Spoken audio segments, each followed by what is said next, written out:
Hey everybody, welcome back to Kansas City Skeptics. Thanks for joining me. I appreciate all of the messages I got about the world around you, what you're trying to understand, what doesn't make sense, and what you would like to have a little bit more information on. One of the questions that really stood out to me, mainly because it's more philosophical, is how is the world so divided right now? While there is a million different takes on that question, I do want to get into some of the details and how when you are debating somebody or simply having a conversation with somebody that you can end up on very polarized spectrums on things that should be clear and evident. So they're very fact-driven, very evidence-based, like let's say GMOs or vaccines or the coronavirus that we're going through right now. There's a lot of data out there that we should be making decisions on, and yet even that data itself gets picked apart in a million different ways. So on that, gearing up for an election year here in the United States, it's very important that we all sit at the same table, have conversations with each other, and really get to understand the root of our drives, what we want for the world ahead of us, and how we get there together. So again, with this being election year, I really hope you pay attention to some of these things. So if you catch yourself doing it, you can kind of wind back, reevaluate where you're coming from, and then move forward with somebody else in conversation. So the first thing is fundamental attribution error.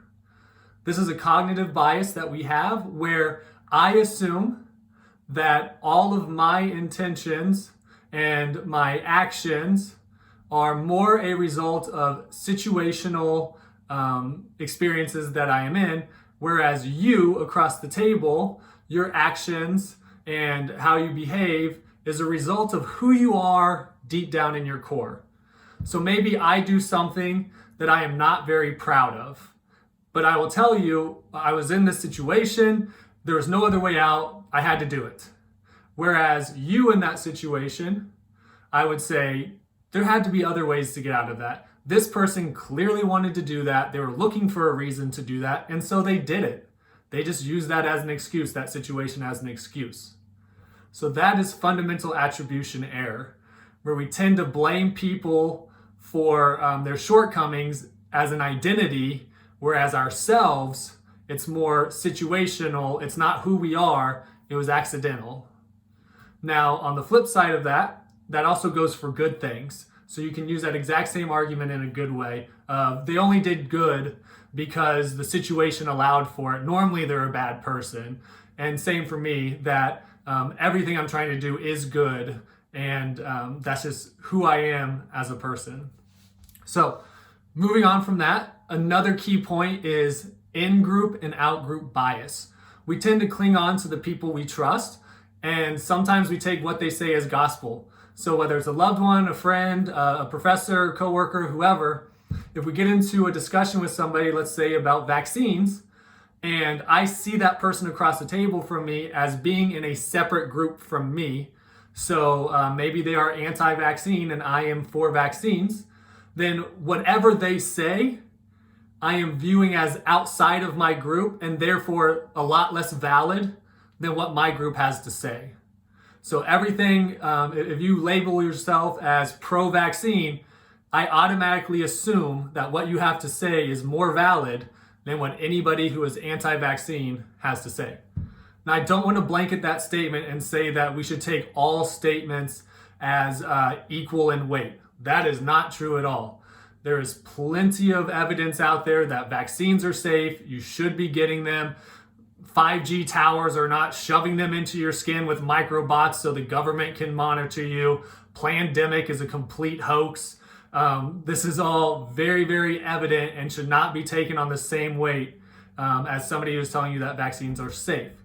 Now, outside of that, what I am more talking about is to lean on somebody simply because they are within your group. So let's say I'm pro-vaccine and somebody says, you should get more vaccines because it makes kids smarter in the long run and they'll make more money if they get a vaccine. I'm like, yeah, exactly. Don't you want your kids to be smart and make more money? Even though there's zero evidence to necessarily suggest that. So I'm just clinging on to an argument simply because I tend to agree with that person. Okay, now for the third thing and the last thing is motive asymmetry. This one is very important. It runs along the same lines as fundamental attribution error, but it's more on a emotional side of things. So I am assuming when I'm making this error, motive asymmetry error, that whatever you have to say is coming from a bad place, a evil place inside of you. So if you tell me, let's go back to being anti-vaccine, then I am assuming that you are an evil person who wants to see kids die, and that you'd rather have kids die than risk whatever it is you think you're risking in vaccines. So motive asymmetry is definitely something that can play into a conversation when we are talking about anything political leading up to the election.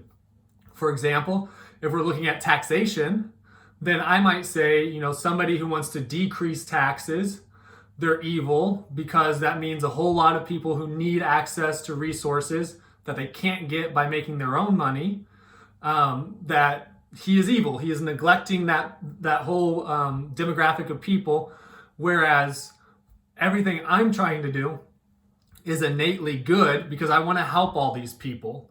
So I am a good person who wants to help. He is an evil person who wants to hurt. And that is motive asymmetry. And you can tie that to pretty much anything. But typically it's easy in scenarios where the consequences have broad effects. So again, as we move into the election, I really challenge you, or any global crisis that we're in, anything really that you sit across the table with somebody who disagrees with you, I challenge you to recognize when you are doing fundamental attribution error, motive asymmetry, as well as in-group, out-group bias.